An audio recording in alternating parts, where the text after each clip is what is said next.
Hello friends, आज हम पढ़ेंगे फ्लो कंट्रोल इन जावा। पहले समझते कि फ्लो कंट्रोल क्या होता है। ठीक है, जो कोड का फ्लो को कंट्रोल करता है उसको हम फ्लो कंट्रोल बोलते हैं। ठीक है, टाइप्स ऑफ फ्लो कंट्रोल आ गया। क्या क्या है? एक हो गया कंडीशन, दूसरा हो गया रिपीटेशन, तीसरा हो गया जंप। कंडीशन में क्या क्या है? इफ एल्स हो गया, स्विच हो गया। रिपीटेशन में क्या है? लूप हो गया, वो भी 3 प्रकार का है।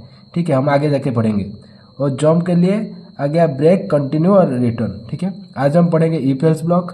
इफ एल्स ब्लॉक का डेफिनेशन ये लिखा है कि the if else statement is a decision making statement. ठीक है, उसका एक्सप्लेनेशन देखते हैं।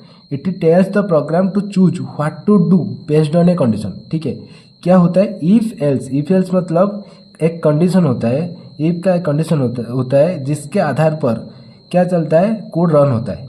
ठीक है, ये बोल रहा है कि based on a condition. Okay, example देखते हैं, एक और real life example like if it's raining take an umbrella, otherwise go outside without one. मतलब इफ आ गया, ये इफ यूज हुआ। अगर इट्स रेनिंग, अगर बारिश हो रही है तो एक अम्ब्रेला ले जाओ, अदरवाइज ऐसे ही चले जाओ। ठीक है, ये बोल रहा है कि अगर बारिश हो रहा है तो अगर हो रहा है तभी लेना। ठीक है, अगर बारिश हो रहा है तो छाता ले जाओ, ये बोल रहा है। जैसे कि इसका पहले हम सिंटैक्स देखें तो तभी उसके बाद हम कोड देखेंगे। ठीक है, सिंटैक्स में क्या लिखा है? इफ हो गया, उसके बाद कंडीशन, उसके बाद ब्रैकेट, उसके बाद बीच में आ गया कोड। ओके, ब्रैकेट लिखना है, उसके बाद एल्स ब्लॉक, उसके अंदर कोड। ओके, ऐसे भी लिख सकते हैं, उसमें कोई दिक्कत नहीं है। एक एग्जाम्पल देखते हैं। एग्जाम्पल आ गया, पहले हमें क्लास बनाए, मेन मेथड बनाए, ये सब तो आपको मालूम होगा। जो जिसको मालूम नहीं है वो हमारा प्रीवियस क्लास जाके देख सकता है। ठीक है, पहले हम एक वेरिएबल बना रहे, int age equal to 18। Okay, क्या ये एक हो गया डाटा टाइप, ये हो गया वेरिएबल, ये हो गया उसका वैल्यू, ये तो आप सबको मालूम होगा। तो उसके बाद ये आ गया if else block. If else में क्या हुआ? If age greater than equal to 18, मतलब अगर एज 18 से ज़्यादा है, अगर एज 18 से ज़्यादा है तो क्या होगा ना, प्रिंट करेगा अडल्ट। समझ रहे हो?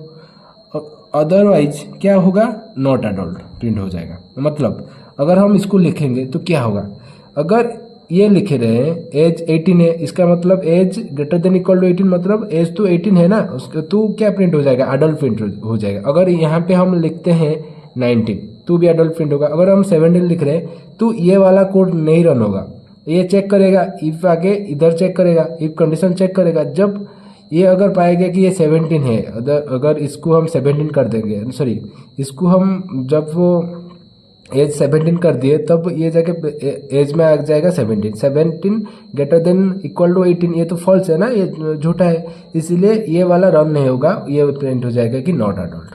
सिर्फ इतना ही बात है। उसके बाद आया if else ladder. If else ladder मतलब एक सीढ़ी जैसा, लेडर मतलब सीढ़ी, मतलब क्या हुआ, when you have multiple conditions use this structure. मतलब अगर देखो, पहले हम इसको देखो, उधर क्या लिख रहे थे, इफ एल्स लिख रहे थे, इधर हम लिखेंगे इफ कंडीशन, उसके बाद कोड आ गया, फिर एल्स इफ कंडीशन, फिर कोड आया एल्स इफ कंडीशन, फिर कोड आया लास्ट में एल्स। ऐसे भी हम लिख सकते हैं, क्योंकि जब हमारे पास मल्टीपल कंडीशन होता है तब भी हम ऐसे लिखते हैं। जैसे कि अगर हम लिख रहे हैं कि example if age is equal to 18, ठीक है, लिख रहे हो तो you are adult. If age greater than 18 ऐसे लिख रहे हैं अडल्ट। अगर एल्स इफ यहाँ पर लिख रहे हैं एज क्या हो रहा है, less than 18, then print not adult. Okay, not adult child, और हम लिख सकते हैं चाइल्ड। ओके, ये हो गया।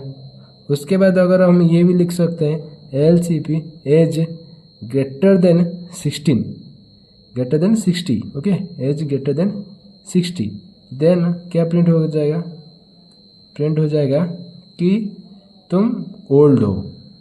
Okay, else not born. Okay, print होगा, क्या प्रिंट होगा, नॉट बॉर्न। ओके, ये हो जाएगा।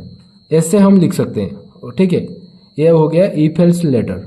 उसके बाद आया नेस्टेड इफ। ओके, इसमें क्या होता है, एक इफ के अंदर एक इफ होता है। ठीक है, मतलब you can also put two one if inside another, okay, for more specific checks. मतलब समझो क्या बोल रहा है कि एक इफ के अंदर एक इफ, ओके, पहले एक कंडीशन रन होगा, उसके बाद एक कंडीशन रन होगा, ये दोनों अगर ट्रू होगा तभी ये प्रिंट होगा। समझ रहे हो? जैसे यहाँ पर लिखा है इफ कंडीशन लिख दिए, उसके बाद ब्रैकेट, उसके बाद फिर इफ का एक कंडीशन, उसके बाद कोड रन होगा, ये ट्रू होगा, उसके बाद ये ट्रू होगा, उसके बाद ये ट्रू कोड रन होगा। ठीक है, समझ रहे हो? ये एक सिंटैक्स हो गया।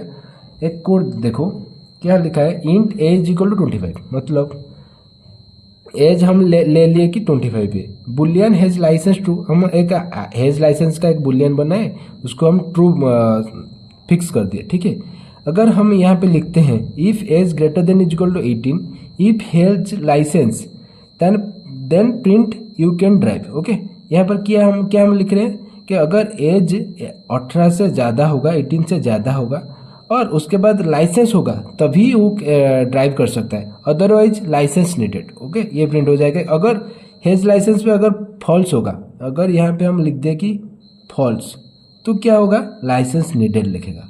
अगर हम एज जगह के अगर हम लिख दें कि 17, तो क्या होगा, ये वाला कोड रन ही नहीं होगा। यहाँ पे आके चेक हो जाएगा कि ये छोटा है, तो ये वाला डायरेक्ट आके प्रिंट हो जाएगा कि you are too young to drive.